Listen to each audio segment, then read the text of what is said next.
മലയാളത്തിലാണെങ്കിൽ ആ സിനിമയിലെ മനു എന്ന് പറയുന്ന ക്യാരക്ടർ എൻ്റെ അടുത്ത് ചോദിക്കുമ്പോൾ അയാൾ തൻ്റെ അച്ഛനോട് ഓൺലൈനിൽ ചോദിക്കുകയാണ്.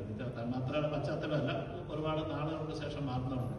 അച്ഛനോട് വിളിച്ച് ചോദിക്കുമ്പോൾ അച്ഛൻ പറയുകയാണ്, ഒരു കയ്യിൽ പടവാളും മറു കയ്യിൽ റോസാപുഷ്പവുമായി കുതിരപ്പുറത്ത് ഏറി വരുന്ന യോദ്ധാവിനെ നിനക്ക് ഓർമ്മയില്ലേ എന്ന് ചോദിക്കുന്നത്.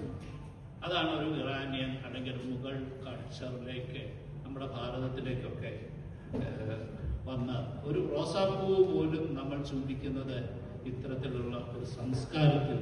അപ്പം ഈ സംസ്കാരങ്ങൾ നമ്മളുടെ മണമായിട്ടും രുചിയായിട്ടുമൊക്കെ കടല് കടന്ന് നമ്മുടെ നാട്ടിലേക്ക് വന്നതിനെ വിസ്മരിക്കുവാൻ നമുക്ക് ഒരിക്കലും കഴിയില്ല. അത്തരത്തിലാണ് സാഹിത്യമാണെങ്കിലും സംഗീതമാണെങ്കിലും ഒക്കെ.